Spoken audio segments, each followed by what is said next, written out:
Live from Television Hill, this is WJZ Breaking News. Hello, everyone. I'm Vic Carter. And I'm Rick Ritter. We begin with breaking news. A Baltimore City police sergeant arrested and suspended without pay tonight. The police commissioner says he viewed body camera video that he calls disturbing. And now the sergeant has been charged with assault and other offenses. WJZ is live at City Police headquarters right now. Kelsey Kushner brings us the very latest. Kelsey. Well, Rick, Commissioner Harrison says the incident had happened back in May. Now, Commissioner Harrison says that Sergeant Ethan Newberg, a 24-year veteran with the department, was running a warrant check on the 2300 block of Ashton Street when he claims a second man verbally challenged him and became aggressive. But Harrison says that body camera footage shows a different story. He says it shows the man speaking to Sergeant Newberg and walking calmly away after offering his opinion. According to Harrison, the footage then shows Sergeant Newberg chasing the man, grabbing him with the help of another officer, tackling him to the ground and arresting him. Sergeant Newberg now being arrested and charged with assault, false imprisonment, and misconduct, and is suspended from the police department without pay. The officer we arrested today, or being arrested right now, does not reflect who we are or what we stand for. His behavior will never have a place in this department as long as I'm the police commissioner. Now, Mayor Jack Young tweeted out a statement in response saying he fully supports the actions taken by the police commissioner. An essential part of police reform in Baltimore involves restoring the trust between the community and members of the police department. Reporting live tonight in Baltimore City, Kelsey Kushner for WJZ. Kelsey, thank you. Well, new at 11 o'clock, arrests are made right here in Maryland in connection to a triple murder inside a California mansion. Prosecutors say back in February, 3 bodies were found inside this home near Los Angeles. Investigators connected the shooting death to a drug trafficking operation. They say 2 of the murder suspects arrested yesterday in the Baltimore area were bringing cocaine from L.A. and selling it right here in our region. Now, prosecutors charged Shakita Cook of Baltimore and Travis Reed of Randallstown, along with a 3rd suspect in Raleigh, North Carolina. Well, more breaking news out of Baltimore tonight as massive flames engulf a warehouse downtown. The fire sparked earlier this evening inside the large building in East Baltimore, and crews are still fighting the flames at this hour. WJZ is live on scene. Paul Gessler with more on the efforts to get this fire under control. Paul.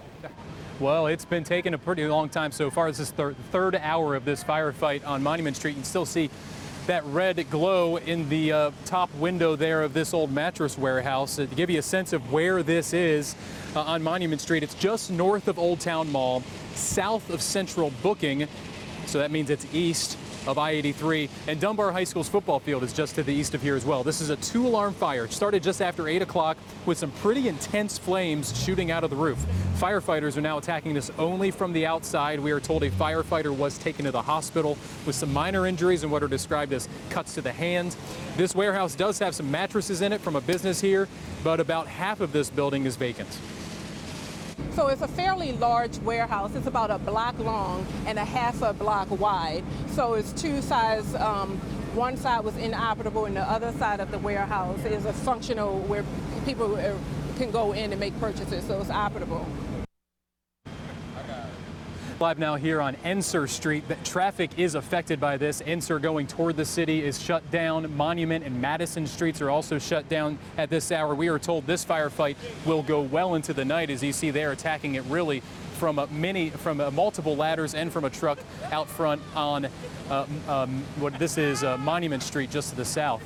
Now, of note as well, this is in the backyard of the Thomas Burke Firehouse here on Enser Street. So firefighters really were in position to fight this fire instantly, and still we are now into the 3rd hour of this warehouse fire. Reporting live downtown, Paul Gessler for WJZ.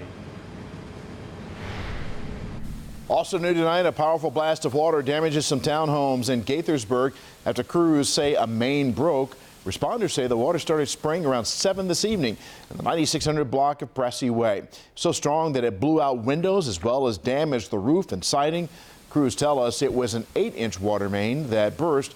Officials say the Red Cross is assisting families who are not able to return to their homes tonight. A plane crash at Frederick Airport is under investigation this evening. Chopper 13 over the scene. Officials say the crash happened around 4:30 this afternoon as a small plane was taking off. State police say a student pilot and an instructor were inside the plane. The instructor was taken to the hospital. Officials say he has minor injuries and is expected to be okay.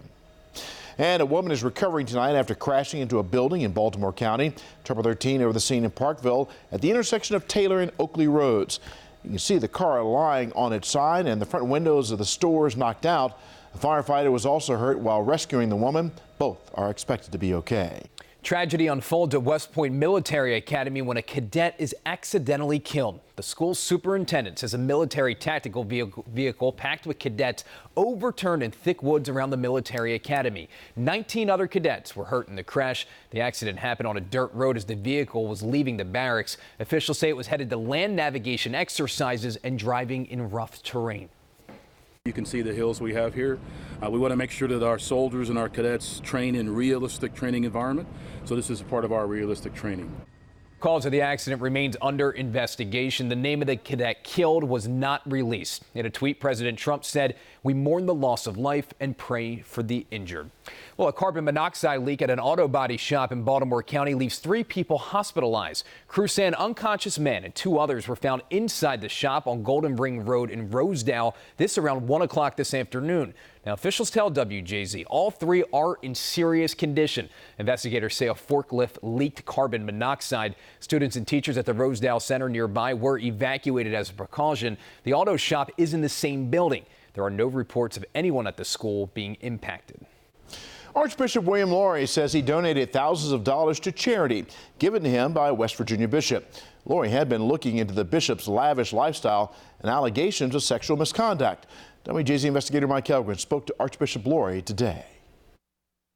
It's live and learn. Baltimore Archbishop William Laurie says he made a mistake not disclosing $7,500 in gifts from Bishop Michael Bransfield, who headed the West Virginia diocese, in a report investigating Bransfield's sexual and financial misconduct. Laurie has since done so in a letter to parishioners in West Virginia. We're human beings. We're fallible. We make mistakes. I've just acknowledged my own mistake in this. After Archbishop Laurie scrubbed mention of the gifts to himself and 10 other high-ranking church officials, the Washington Post uncovered an earlier draft naming the powerful Catholic leaders. The Post reports none of the others on Laurie's investigative team, which included former Baltimore City State's Attorney Greg Bernstein, objected to the deletion of any names. Laurie tells WJZ he never expected anything in return for the money and donated it all to charity. Not a thing. Not a thing. And it certainly did not affect the way I conducted the investigation. The Post reports Bransfield's out-of-control spending caught the attention of the Vatican. It included luxuries like chartered plane trips, $182,000 on fresh flowers, and $1,000 a month on liquor. Bransfield is also accused of sexually harassing young priests, in some cases inappropriately touching them. He told the Post he denies the allegations and says he was unable to fly in commercial economy because of back problems. It's a sad story. We have to be who we say we are, and we have to be holding ourselves to a high standard. The church would increase the salary of this West Virginia bishop the more he spent. He's no longer in active ministry there and has been forced into retirement. In Mount Vernon, Mike Helgren, WJZ. Well, in an effort to save the summer season for Baltimore Symphony Orchestra, Maryland's Democratic delegates are turning to the state to help. The orchestra was forced to cancel all summer concerts because of financial issues. Now the group of delegates is asking the governor to approve a $1.6 million loan from the state to help the cash-strapped orchestra until it can restructure. A spokesperson for Governor Hogan says he's considering releasing an aid package of $1 million. Well, hundreds of hopeful Price is Right contestants try their luck for a chance to appear on the game show. Fans of the show began lining up around 4 o'clock this morning for a round of auditions at Live Casino and Hotel. 2 people will eventually be selected and fly to Los Angeles to participate in an episode of The Price is Right. And one of them will be guaranteed to be called to Contestants Row. WJZ's Marty Bass was at Live Casino all morning long, helping to hype up excited fans. Look, they're all excited because Marty was there.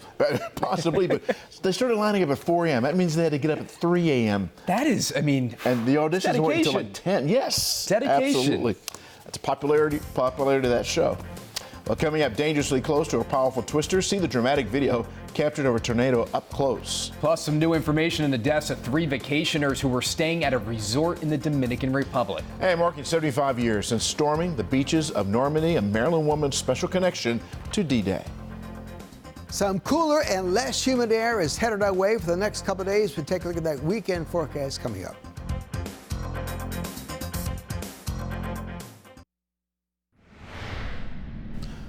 Caught on camera, dramatic video captures a possible tornado in Baton Rouge, Louisiana. Keep an eye on the right side of your screen. You can see what appears to be a tornado start to form, whipping up debris and producing powerful winds, blowing transformers. Severe weather was reported throughout Louisiana today. At least one person died after being rescued from a car on a flooded street. In Florida, the former deputy charged in the mass shooting at Marjorie Stoneman Douglas High School in Parkland is out of jail tonight. Scott Peterson was released hours after a judge reduced his bond amount from $102,000 to just under $40,000. Peterson is accused of not doing his duty during the shooting that killed 17 people. Surveillance video shows him never entering the building, but instead taking cover outside for 48 minutes. He's facing several charges, including child neglect. Authorities in the Dominican Republic say the deaths of a Pennsylvania woman and a Maryland couple days apart at the very same resort appear to be unrelated incidents. The Minister of Tourism says an autopsy shows Miranda Werner of Allentown suffered a heart attack on May 25th. Now, Dominican police also are investigating the deaths of Edward Holmes and his fiancée Cynthia Day. The Maryland couple was found at another hotel in the same resort on May 30th. Officials say both appear to have suffered respiratory failure and fluid in the lungs. If you're tired of robocalls, you're not alone. Now, federal regulators are taking steps that could lead to Americans receiving fewer of them. Frustrated members of the Federal Communications Commission pushed through a measure that gives wireless phone companies the right to block robocalls automatically without needing the customer's permission. Cell phone owners will no longer have to opt in or download an app. It's not clear yet how many unwanted calls will be blocked once all providers implement the technology. The FCC doesn't require providers to offer the blocking service for free, but expects them to do so. Well, people come to the rescue of a baby peregrine falcon after it fell from its nest outside the Transamerica building downtown. The Chesapeake Conservancy says the bird was not hurt. They say it's actually fairly common that the young falcons leave their nest without being able to fly.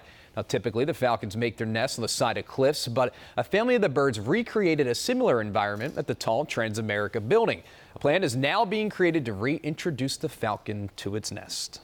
Well, veterans and world leaders were in Normandy, France today to mark the 75th anniversary of D-Day, the battle that helped lead to victory in World War II. More than 150 D-Day veterans returned to the shores of Omaha Beach, and President Trump paying tribute to the bravery of the living and the dead. To the men who sit behind me, and to the boys who rest in the field before me, your examples will never, ever grow old. French President Emmanuel Macron presented a number of U.S. veterans with the Legion of Honor. That's France's highest award. The ceremony concluded with several flyby salutes. This will likely be the last time many veterans will gather, so the more than 9,300 headstones stand as an eternal reminder of the sacrifice. D-Day remembrances were especially poignant today in Normandy, where, as Paul Gessler reports, a Maryland woman has a very special connection.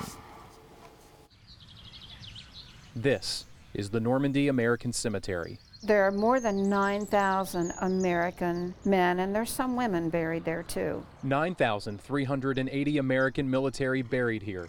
Sacrifices from the D-Day invasion and ensuing operations. Thursday morning, 75 years of honoring the sacrifices here. Underneath that serenity lies the violence and the blood and the death and the gore of the remains of those heroes. Donna Allen stayed stateside this year. The retired teacher had visited the cemetery 4 times, the first time in 1996. I thought, here I am. You know, here I am. After all these years, I'm sitting here in front of this cross, and I'm talking to him. Him, plot C-932. I'm not going to cry. U.S. Army Private Roy Tallhelm, Donna's dad. I had always asked about him. Where's my daddy? And you know, when you're just a little kid, the answer, well, he was killed in the war, that was enough at that time. Tallham was fatally wounded June 8th in part of the air invasion and died 4 days later. Donna began seriously researching her father's journey in 1990. And that's the Bronze Star. Tallham was a member of the 101st Airborne, a new father. Donna was born 2 months after her father signed up. He did not know about her at the time he enlisted. He did come back before he was sent to England, and he did get to see me, and he did get to hold me. And they said that I cried the whole time. Word made it home to Washington County that summer. Private Tallham was killed at 19 years old. But he was only 17. Tallham, like many soldiers, lied about his age. And he changed his birth certificate from 1926 to 1924 to make it look like he was 18. First one you ever saw of him in uniform? Yeah, that's it. Donna's journey finally led her, for the first time, to a picture of her father. It was quite stunning to see this person that I had imagined all those years. It was just stunning. Stunning to learn her father is the youngest American soldier buried at this sacred cemetery. It's an honor brought to him. Since learning of her connection to the Normandy American Cemetery, Donna has visited her father 4 times. His sacrifice for his country extends to Donna's sacrifice of not knowing her father. I have a need to know. It adds to the completion of my story. It gives me information that helps me figure out who I am. Sacrifices dotting Normandy remind us this day who we all are. In Baltimore, Paul Gessler for WJZ. What a grown-up decision and a commitment to service to change your age on your birth certificate. I know. I mean, to go to a geez. war where you're almost certain not coming back. I said it earlier, chills when Yes. you hear that story. Paul Gessler did a phenomenal job. Of course, we're thinking about Donna, her father as well. Absolutely, no question at all. Well, time to check in on our weather here. It's been kind of muggy here today, Bob. We had a pretty warm afternoon. It got up to 89 degrees, believe it or not. And it was kind of humid. We've had one little shower that popped up. I'll show you that in just a minute. Wendy in Parkton checked in with 71 degrees, still warm out there. The airport's still at 77. The dew point's still at 67. Currently no wind. The barometer is rising 2982 inches. Right now, around the region, 80 degrees still in Annapolis, only 66 in Front Royal. Oakland out in Western Mountain at 63, 76 up in Hagerstown. Ocean City now at 73 and 73 in Dover and Elkton. We've got one little shower. I've been tracking it through Baltimore County, and there it is right around the city. It's dissipating, but in the next few minutes, you might have a sprinkle or a shower right along the Beltway, and it just kind of just fell apart. So in the next, let's say 15, 20 minutes, anywhere from Essex, Middle River area, over toward the city here, northern section of the city, Parkville, maybe some brief sprinkles. We had a few drops on the windshield here on TV Hill, but that's about it. We've had really hardly any rain in most places today. Early this morning, there were some showers that moved through the air. We've got a cool front. We'll call it a cool front. It's actually some drier air, and it will be cooler tomorrow, but that front's sagging south. It's across southern Virginia now. A lot of rain continues well south of us in the very warm, humid air mass. Now, eventually, this drier, cool air will move in tonight through tomorrow, and Saturday looks like a great day. However, by Sunday, some of that moisture will start heading back toward the region. High pressure tomorrow, nice weather, no weather issues at all around here. Showers across southern Virginia. Same place they've been the last couple of days. That front eventually starts moving back to the north. So by Sunday afternoon, maybe enough moisture, maybe a pop-up shower at that time. And on Monday, that low gets even closer. We have a pretty good chance of shower activity, maybe just some steady rain, maybe some thunder here, along with temperatures in the upper 70s to the low 80s for the next several days. So it will be a little cooler than it's been, but a good chance we'll see some showers here. Sunday afternoon at 4, 5, 6 o'clock. Sunday night, some showers in the region. And Monday with that low close by, we'll see some more rain in the area. So we may get some more general shower activity. So tonight, maybe a sprinkle or a shower, otherwise just less humid overnight. 66 by morning, north winds at 5 to 10 overnight. Tomorrow, partly sunny, a very comfortable day. Tomorrow's high 81 degrees, which is just about normal. 82, nice, sunny, pleasant day on Saturday. Sunday, some showers, and then a good chance Monday and Tuesday of showers, maybe a thunder shower. Clearing out for Wednesday and more clouds back on Thursday. Upper 70s to about 80, which is just about normal for this time of year. So no extreme temperatures Today's going to be the hottest day we've had in the last 7 days. Okay. For All right. sure. Thank you, Bob. Check in with Lynn Bowie, Tim Williams, and Marty Bass tomorrow morning on WJZ starting at 4:30 for updated news, weather, and traffic. And coming up, Gus the Bus talks about his new teammates and the competition in the Ravens backfield. That's coming up next in sports.